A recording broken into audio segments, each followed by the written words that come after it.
What do leprechauns like to barbecue? What? Short ribs. Oh, that's terrible. That's terrible. Leprechauns. It's terrible.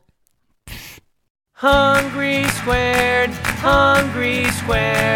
bringing you the best food talk anywhere. Welcome to the Hungry Square podcast where the brain and belly meet. I'm Sharon from the Wasatch Cooking Guide. And I'm Winter from theredparty.com. This week, we are talking about shellfish.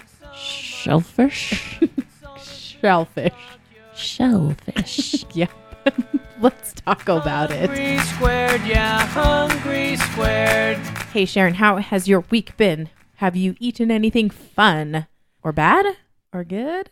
I ate some delicious butter chicken this week. Butter chicken. Indian Yes. butter chicken. They call it butter chicken because it has a buttery flavor. Oh. But it gets that flavor from cream. Well, yeah. Yeah. What made it so good? What recipe did you use? I made this butter chicken. Mm-hmm. It was restaurant style, very tasty. It was a chef recipe. I got it from Recipe 10 Eats. Oh, okay. She actually has a lot of really good food. I don't know where she blogs from, but it's not in the US, but it's really good. And what made this butter chicken good is that I marinated it in yogurt and spices. Mm-hmm. So I just marinated the chicken beforehand. How long? Well, she says to marinate it overnight to 24 hours. And You don't got no time for that. well, no, I don't. And so I marinated it probably for 4 hours maybe. Oh, that's still pretty good. So, I mean, plenty of time the yogurt can kind of tenderize the chicken. Mm-hmm. And it was very tasty. So then I made the curry sauce with it, which was just tomato sauce basically. And then I added some cream to that and it was very tasty. So I feel like you have made butter chicken before. I have, but I haven't marinated the chicken in yogurt before. So the butter chicken that I've made before was just kind of like some fried chicken with seasoning. And then I've added yogurt to the sauce or I've added cream to the sauce. But I've never thought to actually marinate the chicken in yogurt. So that really made the recipe. I was surprised, but that's what you order in the restaurant is they're marinating that chicken. So you're telling me it was a better butter chicken? It was a better butter chicken. You know I had to, right? Yeah. What did you eat this week? Anything good? I did. I really did. So I took a class recently through our local continuing education. What is it called? School? I don't know if that's program. Continuing education school program. thing. It's like a lifelong learning. It's called lifelong learning. And they just do fun classes. And I kind of vowed that once I got out of school, I would take all the fun classes I never really could do. So I took. That sounds good. Yeah, I think it's good. I took an easy flatbreads class through this program. And I was expecting it to be like, I'm not exactly sure what I was expecting it to be. But we made these seeded crackers that were so good. But the thing that I want to talk about is we made sourdough pita bread. How was that? Oh my gosh, it was so good. I usually have just regular pita bread, but this one had a sourdough flavor to it. I brought 2 home, like 2 big pitas home, just as a take home. And Lucy polished both of them off. Oh no. I know. Did Lee get any? No. Lucy just ate them. She just walked around the house with them. I was like, what is your problem, child? Give those back to me. It's much too good for little children. Those are for you. So it was really, and we did, it was from their sourdough starter, and it was really fun to watch it puff up in the oven, because that's kind of the key of pita bread, is that it puffs up. You have to kind of be really tender with it as you roll it out, so it'll pop up and it won't get stuck together. If you manhandle it, it'll get stuck together. Oh, okay. Yeah, and then it puffs up, and then as it comes out and cools, and it deflates, but then you get that pocket. Gotcha. Yeah, I didn't know. So you just let it deflate by itself. Yeah.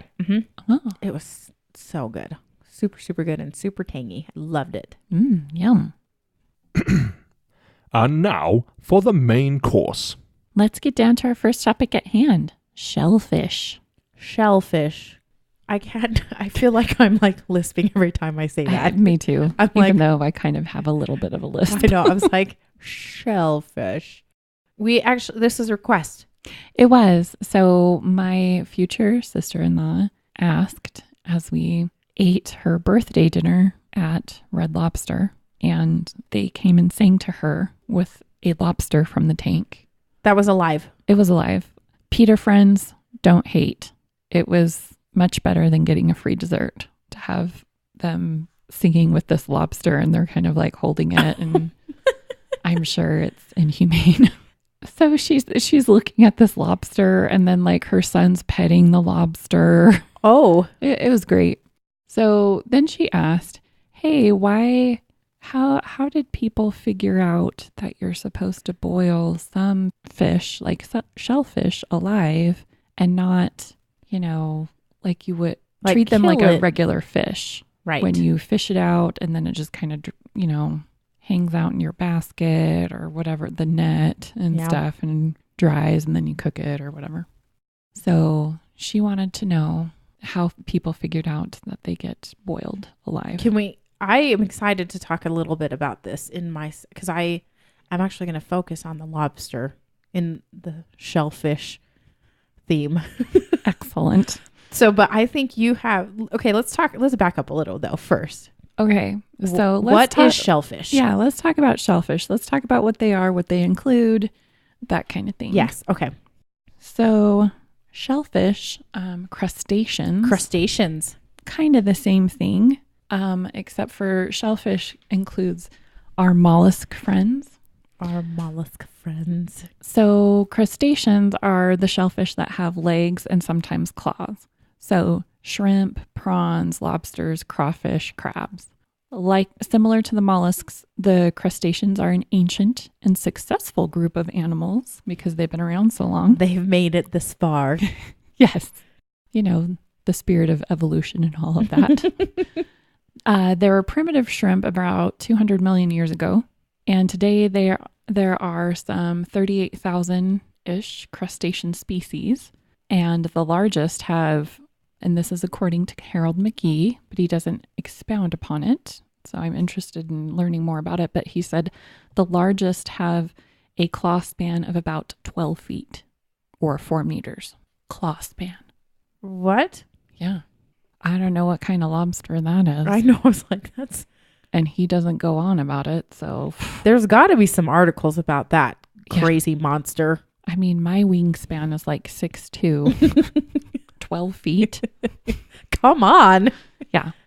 So the crustaceans are members of a large animal group known as arthropods, and they are relatives of insects.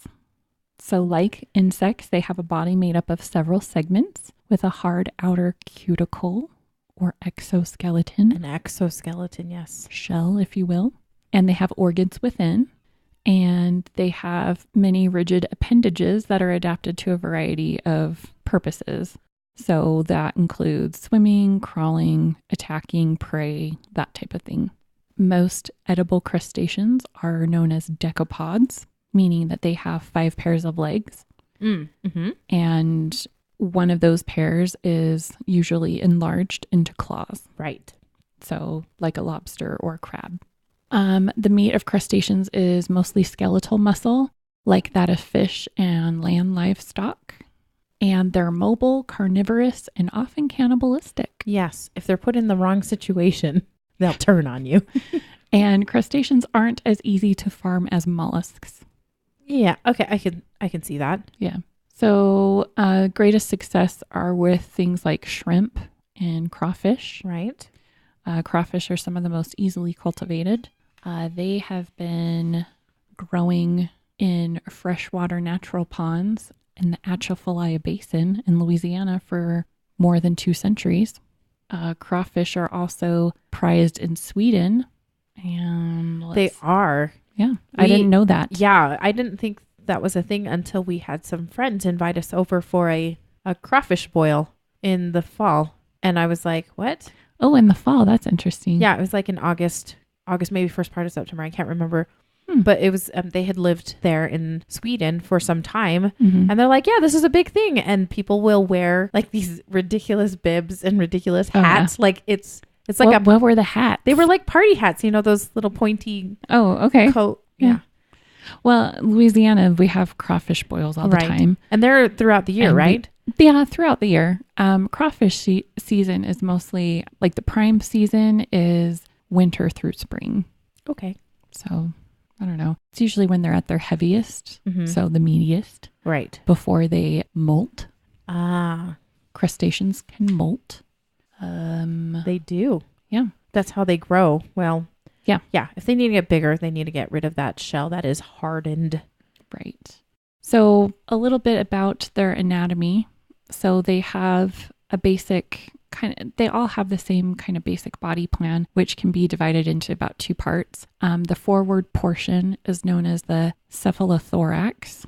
It's often called the head on like shrimp and crawfish. And it's the equivalent of our head and trunk put together. Right. So it's not just the head. Yeah. If you take apart those words, that word.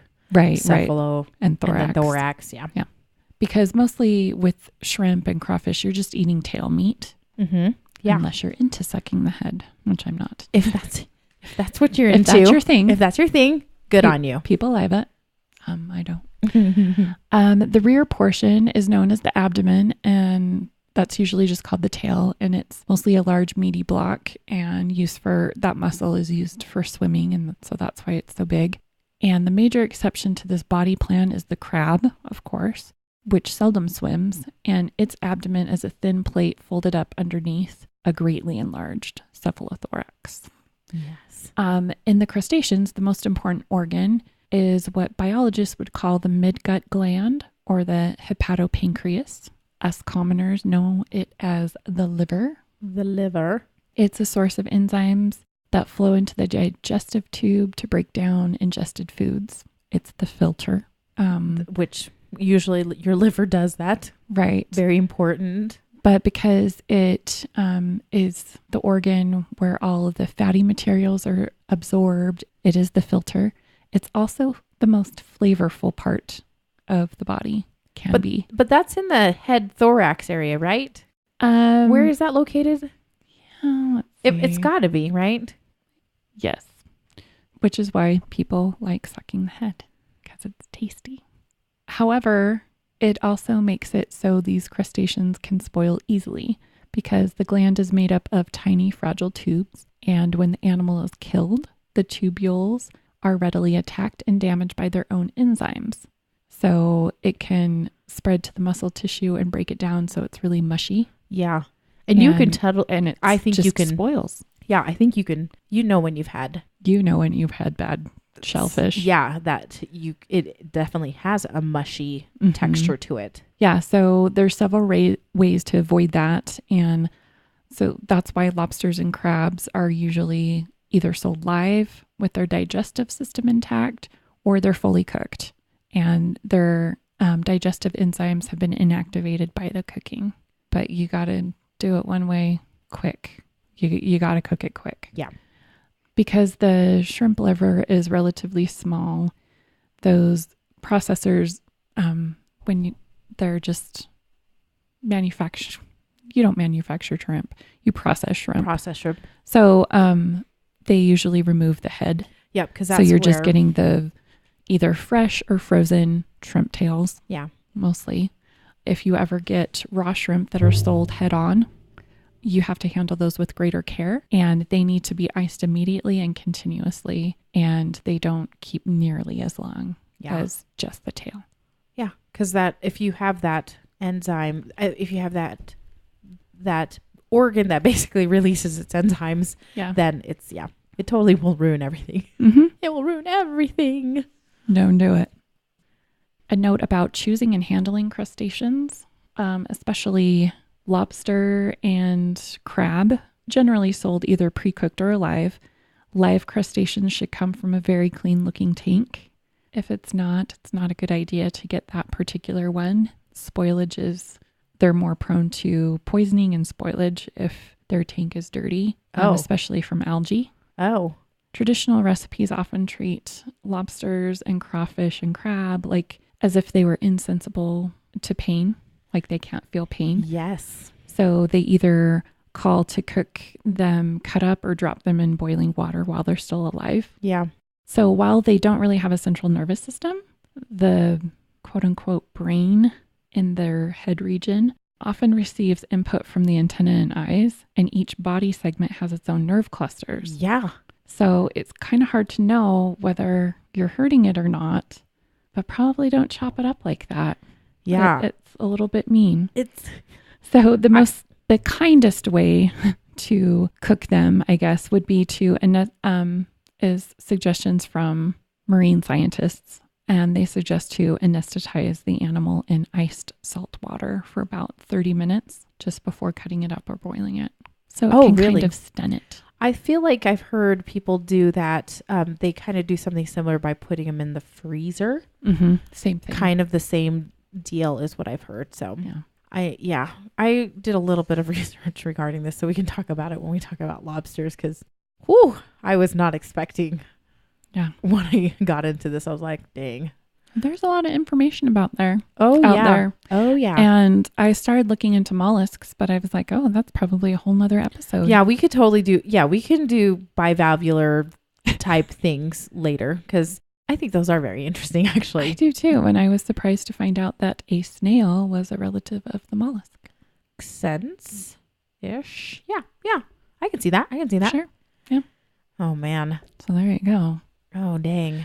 That's some basics about our crustaceous friends. Our crustaceous friends are wonderful.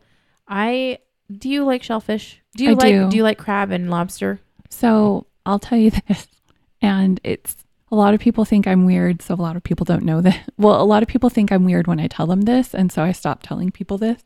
But seafood, the general category of seafood, yes, but especially crustaceans, is my desert island food. It is? Mm-hmm.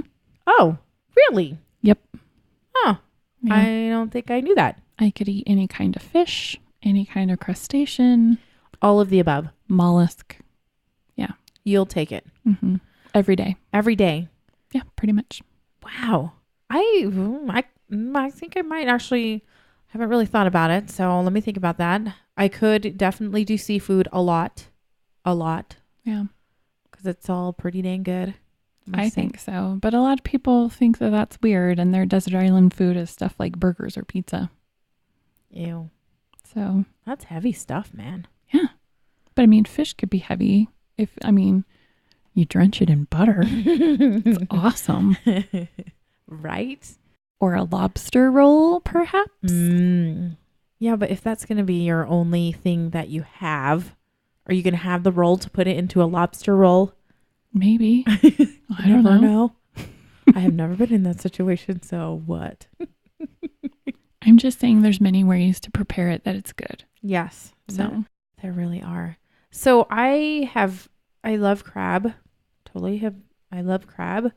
Love lobster, but I don't think I've had lobster as much. And so when I started delving into this specific topic about the lobster, I was shocked, because what do you think of when you think of the lobster? I don't know. That song from the B-52s. Rock Lobster. Yeah. Great song, right? Think of the restaurant Red Lobster. Yep. Okay. The chain. Subsequently, I think of my sister-in-law's son petting a lobster. I don't know. So we didn't eat lobster as much growing up because it was dang expensive. Same. Yeah. Right. Crab, I feel like we could eat that a little bit more. I don't know what the deal was, but like crab was doable. Lobster, not so much. Mm-hmm.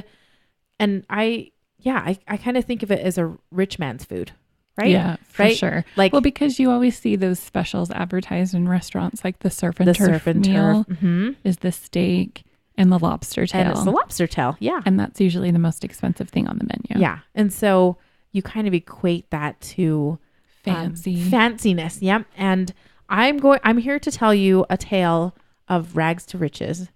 What? Yeah. The lobster has a rags to riches story, everybody. Did you know that? No, I didn't. Okay. Are you saying the lobster used to be as common folk as we are? Oh, yeah. It was lesser than we are. What? Because we're like, I don't know, middle class. I think we're middle class. Ish. Sure. Yeah. Yeah, right. And they were not middle class at one point in time. So lobsters are ubiquitous, man. So, okay. So when in the 18th, let me just back up a little. So in North America, this is the lobster's tail in America. Tail? I see what you did there. Okay. So in North America, the American lobster really was so plentiful.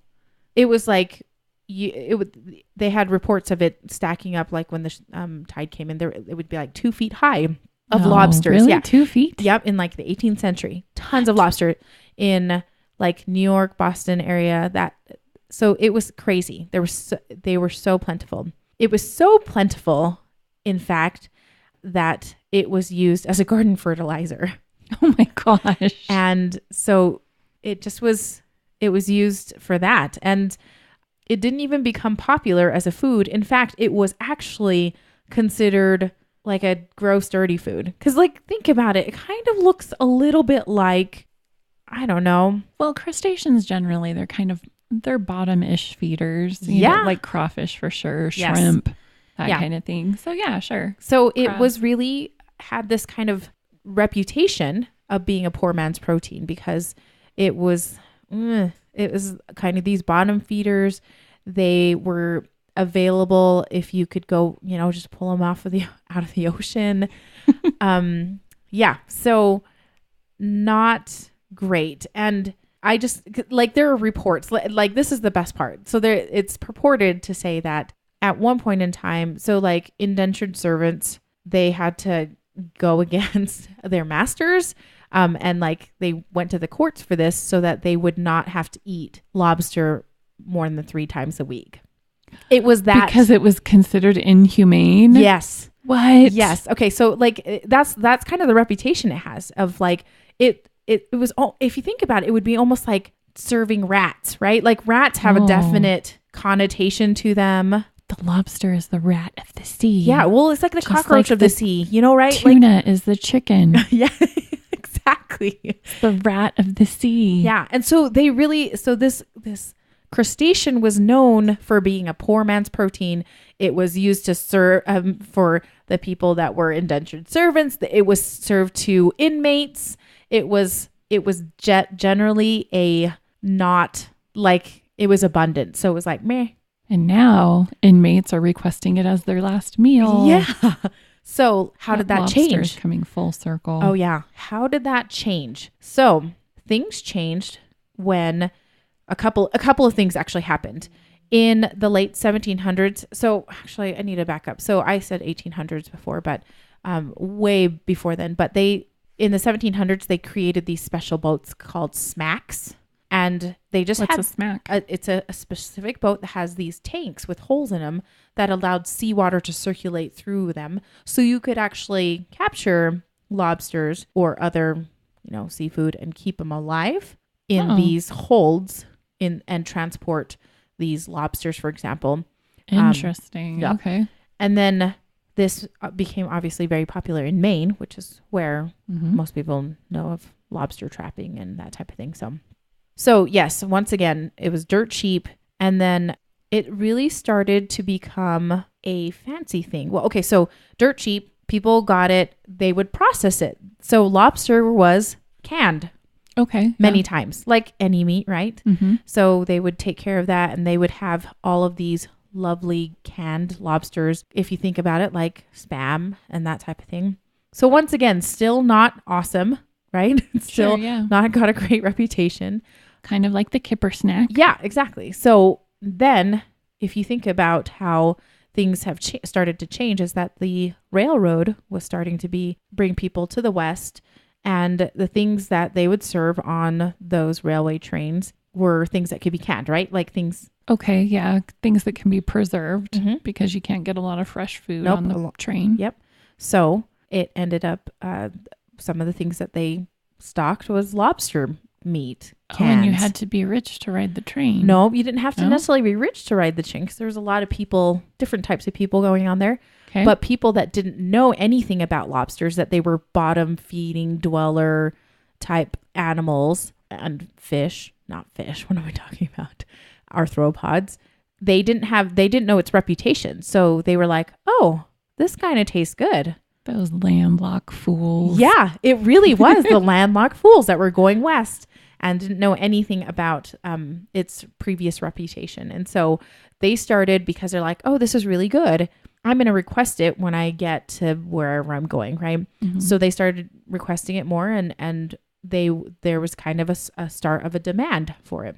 And that's Interesting. kind of when things changed a little bit, which I think is so interesting, because then people were starting to notice like, it's becoming a little bit more fancy. And so it started to seep its way into like more popular culture type situations. So in the 1920s, that's when it reached its peak, like for how much it would cost to purchase. Okay. But if you can think about it, that's right after it's during the Great Depression. Nobody could afford that.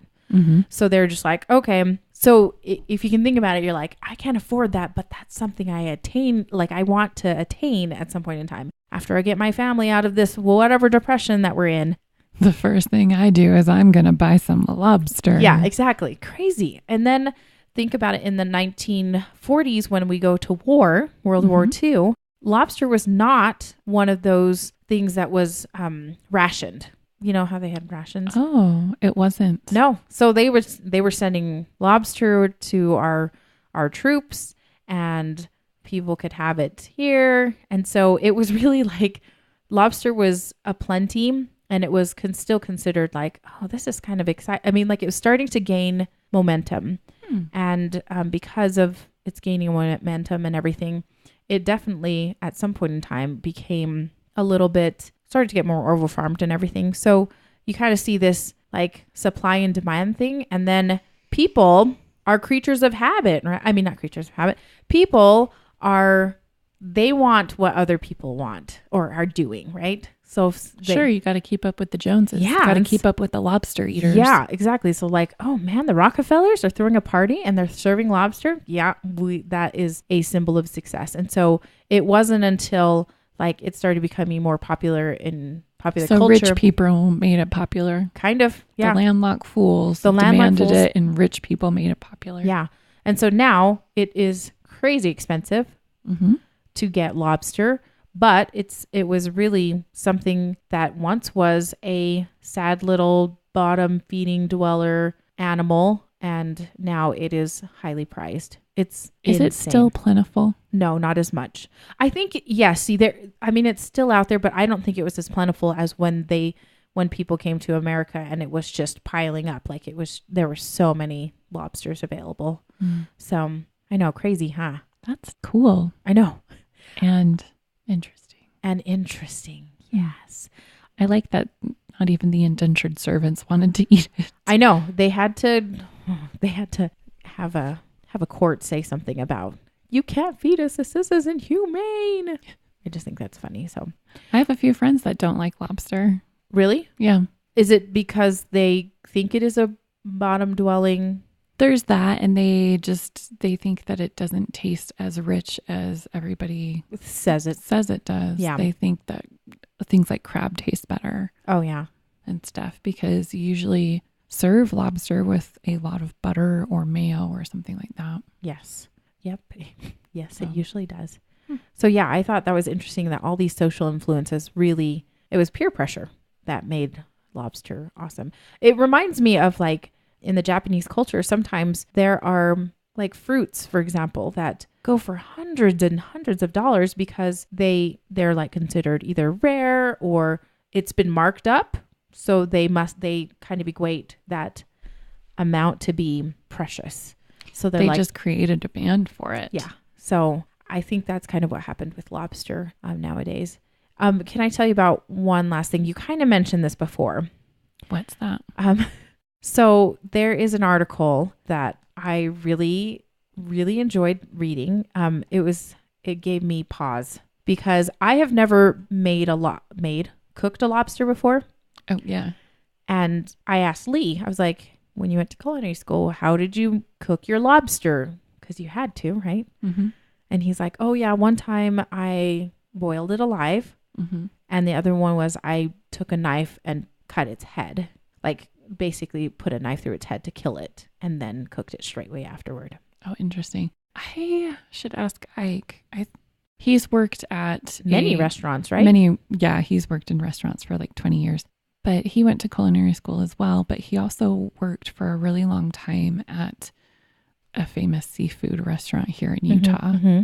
They fly in their seafood daily. Yeah. I know seafood restaurant in Utah sounds really weird because we're landlocked, but they fly in their seafood every day and it's very yummy, but quite expensive. Right. It's kind of more upscale.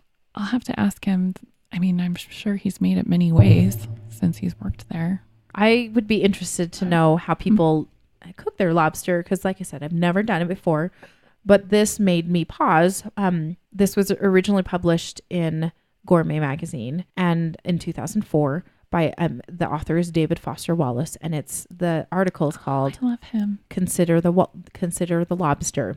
So he was actually asked to go on assignment to the Maine Lobster Festival, and I think it was 2003 that he went with his girlfriend and his parents. I think he went there, and it was crazy and like so many people there, and they were all trying to participate in this like cultural event, but there's so much traffic and craziness, and you're getting fed this very decadent, expensive something or another in styrofoam plates and, you know, flimsy forks and that type of thing. So the way he described it was so interesting because I was like, you're right. It's a funny juxtaposition of this very expensive product, right? But it's Food. all on paper plates Yeah. and people are wearing cheap bibs. Yeah, exactly. It's just so funny to me.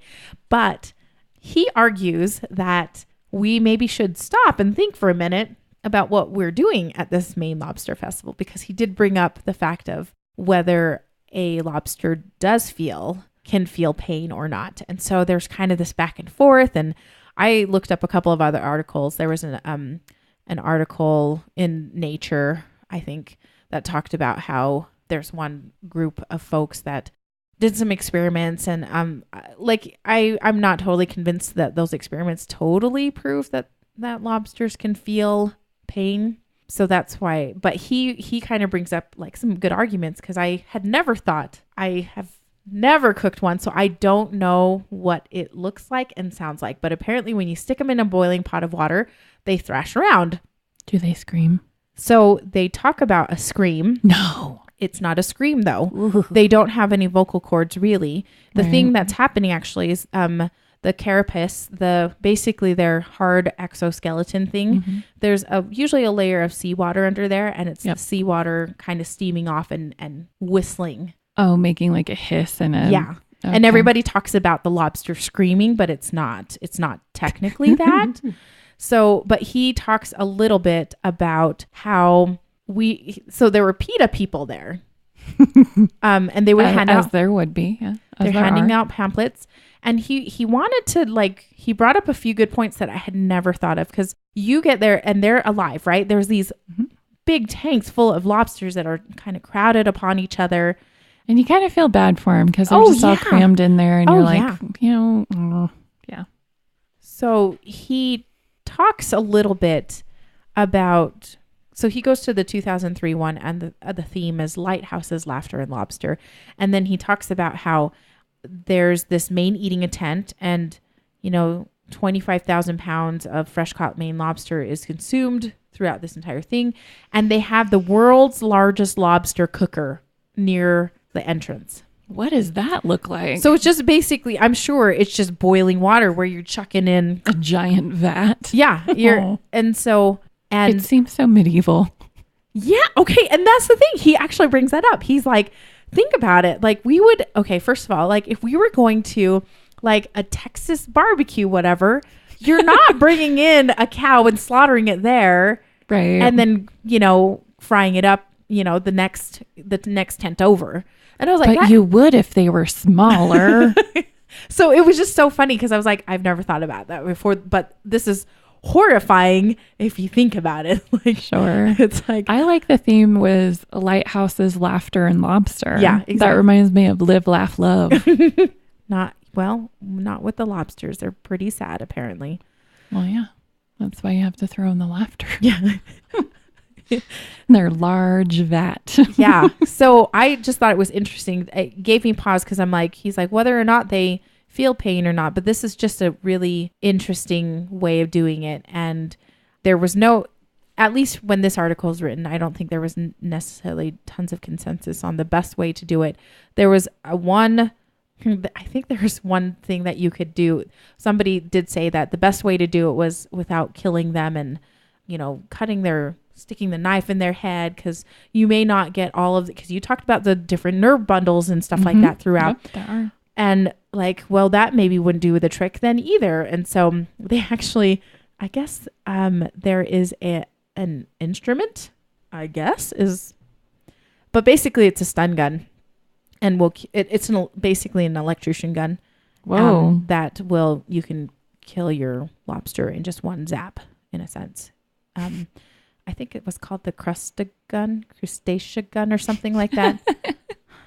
Crustaceous stun. I can't remember. I'm going to have to look it up. I'll put it in the show notes, but that was one thing that people said this is the best way, because they're like, it's not really very good to put them in the ice water either. And I mean, there's so much debate about this. So buy my stun gun. Yeah. I was like, it was crazy. So if you get a chance to read Consider the Lobster, that was very interesting, because he brought up a lot of good points that I had not thought about. Because I would be all about this. I'd be all about going to this lobster festival, because I'm like, yeah, we're in Maine. Let's do this. It's a summertime thing, because it's in late July, early August. And I would be all about that. But then I think when all is said and done, I think I may be a little horrified by all of that. When you say they're getting boiled to death, I'm like, that's horrible. That's horrible. Okay. You're not getting boiled to death. I'm not. You're right. I am not. But I felt really uncomfortable about it. So I don't know. If you're ever in Shreveport, Louisiana, make sure that you go down to Mud Bug Madness. Yeah, because I was going to say, that's the crawfish festival in town. And are those ones are boiled alive too, right? Yes. Oh my gosh. And you've got large, banquet table, like those trestle tables type things upon, like just in long lines, and they pile the mud bugs or the crawfish up like 3 feet high on there, and they have these barrels that you put the carcasses in. Oh man. Or you just throw them on the ground. And then do they gather those for fertilizer? I don't know. I bet they do. Maybe. If that's what they used back in the day, if that's what Native Americans did. And who knows? Sure. Oh my gosh. Just saying. Oh my gosh. Crawfish festival. Do it. Lobster festival. I want to, but after reading this, I was just like, I have a conscience now about our crustaceans. It reminds me of the Bob's Burgers episode where they have Lobster Fest. Oh, at the Wonder Wharf. I've seen that one. I haven't seen that one. They make a butter sculpture out of Julia Child. Oh, or a Julia Child out of butter. Butter, yes. Yeah, that's weird. Reverse that. Yeah. Yeah. So I had some major conscience issues. So I'm curious. I'm going to put it out there. Have you cooked a lobster before, or crawfish, or any other crustacean? Crab. And how did it go? How'd you do it? Did you have some, are you having questions of conscience, moral issues when you cook up your lobster? Because I think I will have problems with it. I have no problems eating it, but apparently I have problems killing it. Oh, okay. I'm done talking now. Just one little quick tidbit. Yes. I let a lobster die once. You did? Wait. So a long time ago when I was in college, the thing to do was creatively ask people to the dance. Yeah. Whatever, homecoming dance it was. I think whatever. People still do it today. Yeah, with those promposals and stuff. Yeah, but it's crazy. This was at the junior college. Yeah. In Idaho. And I had given my future date a goldfish. Okay. And I said, out of all the fish in the sea, would you go out with me or whatever? Or I picked you, or I don't know. So I came home one evening to find in my apartment that I shared a bathroom with 4 or 5 other girls. In the bathtub, there was a lobster that he had gotten at Albertsons. Oh, dang. With just a sign that says, "You thought fish were cool. Check this out." Sure, I'll go with you. And he's just like left this lobster in the bathtub and it's swimming around. And That's I was awesome. like, I don't know what to do. Well, we did not have a kitchen. This was a cafeteria, dorm. Cafeteria plan dorm. Mm-hmm. So we had a mini fridge. And you and a microwave. kept him in. I didn't want to touch it. It was large. And it was like snappy. One of the rubber bands had come off. Oh, I was going to say. He was not in a good mood. Well, I'd be pissed off if I was in a bathtub. Yeah. So you're a prop. It didn't end well. It didn't end well for that lobster. What'd you do? You just checked him? Well, I tried to, and then PETA is going to be all over this episode. My roommates had like fished him out of the trash and then like brought him back inside to like torment me because it's all snappy and it's creepy crawly and it just like it was bad. Oh my gosh! I think by the end of the night, like some of its legs had like fallen off and stuff. Poor thing. I just want to. Awful. That's awful. Because do you know that people like tear off their limbs and stuff like that and stick them in? Like, what? Gross. No, that's the way some people cook them. This is why I have moral dilemma with this. Because the way they're, yeah. Okay. I can't. I just can't. It's not good. Okay, we're going to end on a happy note. And that happy note is, according to the Guinness Book World of Records, the largest lobster ever caught was in Nova Scotia. What? And guess how many pounds it weighed? Or kilograms. I'll take either. 40. You are so close, friend. 44.4 pounds. Whoa. 20 kilograms. Whoa. Dang, huh? They actually estimated that little guy to be over 100 years old. These guys can last a long time if they're not caught and eaten. Really? Yeah. Just saying. Who knew? I might be a lobster free person. I'll still eat the crab though. I'm going to get you a PETA shirt. Well, Save the lobster. Save the lobster. Okay. Think of the lobster. Think of the lobster. But I'm pretty excited about that 44-pound lobster guy. But that's huge. Huge. Oof. Huge. So, yeah, lobsters and shellfish. Shellfish. Shellfish. Don't be shellfish with your lobster. Our podcast is brought to you by our awesome and food-loving sponsor. Our sponsor today is Zip Schedules. Hungry Squared is supported by Zip Schedules, online scheduling software. You guys, if you have a business, you probably know that scheduling your employees on a day-to-day basis can actually be quite time-consuming for any kind of business manager, especially if you do something like you're working in the restaurant business or in the hospitality business. You can make writing schedules a breeze and create your next work schedule in minutes. With Zip Schedules, you can automatically communicate schedules to your employees. And Zip Schedules also has a mobile app, so it lets your employees check out and update their schedules from anywhere. So Zip Schedules makes scheduling effortless that way with this app. So it can be useful even in like a retail setting. So if you have more than one employee that you make schedules for, Zip Schedules is for you. Get your first 30 days free by visiting zipschedules.com and use the promo code HUNGRY in all caps to receive 20% off each month for up to a year when you sign up. Thanks, Zip Schedules. Let's have a food fight. Food fight, food fight, food fight, food fight. It's winter. This is the segment where you can email us with your relationship questions relating to food. You can email us at hungrysquared@gmail.com. Disclaimer, we are in no way professional relationship experts, but you should totally listen to us anyway. If you need professional help, please seek it out. Food fight, food fight, food fight. The food fight segment of the show. Here we go. Winter, where's this week's question? This one's a good one. I'm just saying, it's a good one. Do you have our letter? Yep. Okay, this is how it reads, part of it. Hey, Sharon and Winter. My new boyfriend is an amazing cook. He is considerate and loves to make me dinner often when we get together after work. And it's tasty, is what she put. Only one problem. He uses a ton of garlic, and she underlined a ton. Like, I'm starting to sweat of garlic now when I go to the gym. Oh, that's a lot. What do I do? Signed, the stinking rose. That's a good one. Aw. That's really That's a lot of garlic. That's a lot of garlic. But that's awfully nice of him. Yeah, that's great. I wonder, so congratulations on your new boyfriend and that he loves to cook for you, because that's always fun. And congratulations that you're going to the gym. Yeah. Because you're one up on the rest of us, man. Yeah. Congratulations for finding the time to manage a relationship and the gym. And the gym. It's really impressive. So good on you. I wonder, okay, so the first thought that comes to mind is I wonder if he's using garlic in the correct way. What do you mean by that?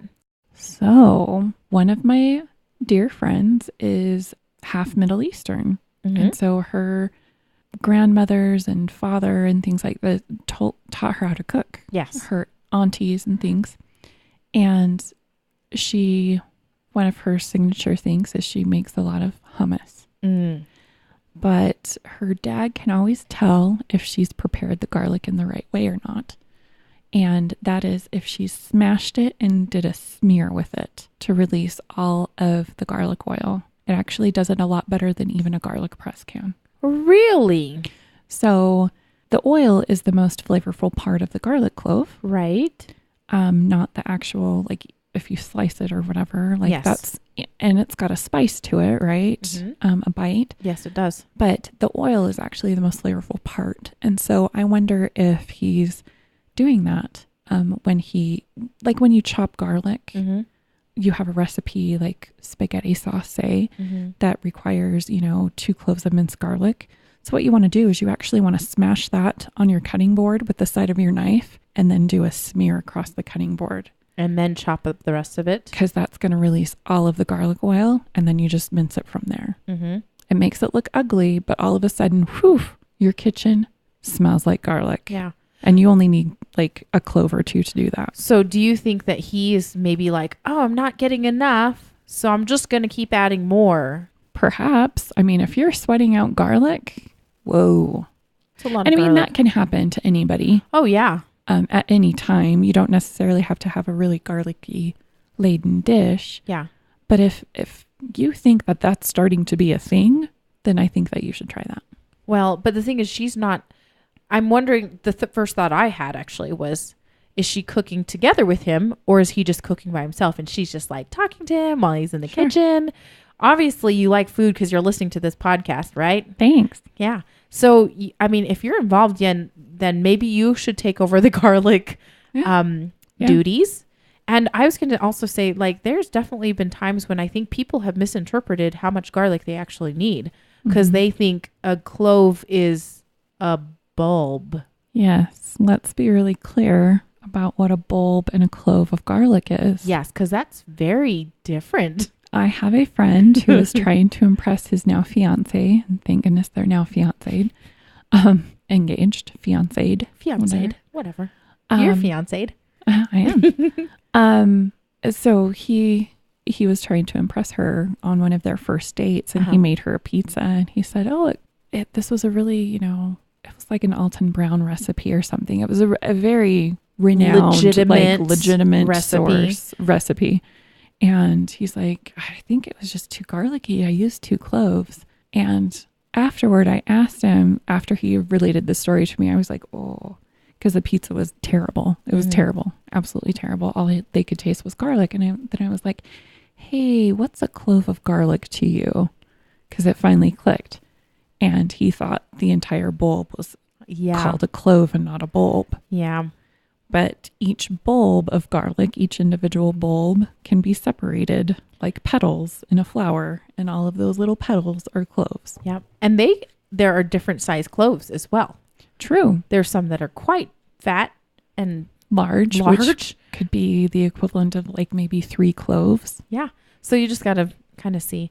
I was also going to say, like, if he's the one that's cooking, or if he's primarily the only one cooking, then maybe you should be like, hey, let me cook this time, and then you can back off on the garlic. Yeah. I mean, if you've got a meeting the next day, if you got a presentation to make in front of coworkers, you don't want to be like, hey, breathing all over them. Or when you're reaching up with your arm to point, in your PowerPoint presentation to That's make a point. bueno, man. Yeah. That's not good. That's bad. Well, but the thing is, when all is said and done, that's awfully nice of him to do that regardless. And maybe you should just not complain about it and just deal with it. Because maybe you should get new deodorant. Yeah, deodorant. What? Yeah, maybe you should do that. Febreze stuff. I don't know. Febreze your clothes if it's, I don't know. Have an honest conversation. Yeah. Just say, hey, can we back off on this? Can we have something else that doesn't require any garlic in it? Can we do that? What would that be? I don't know. There's no food that tastes good without garlic. Just kidding. It makes everything better. It does. It really does. But you can't have too much. Yeah. So make sure that get all the oil out of it. Get all the flavor out of it that you can. And then you don't have to use as many. Mm-hmm. Okay.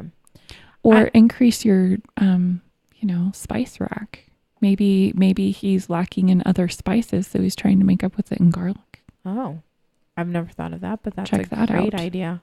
Because there are many spices, people, not just salt and pepper, which need to be divorced according to Christopher Kimball.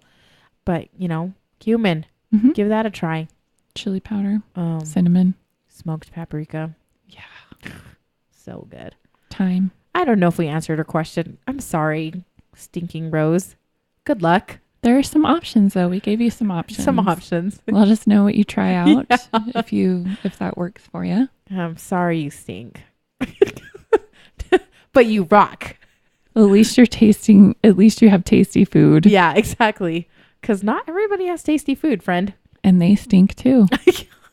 So, That was a good note to end on. It was definitely a good note to end on. Thanks for joining us today for our show. You can find us at hungrysquared.com on iTunes, Stitcher, and Google Play Music.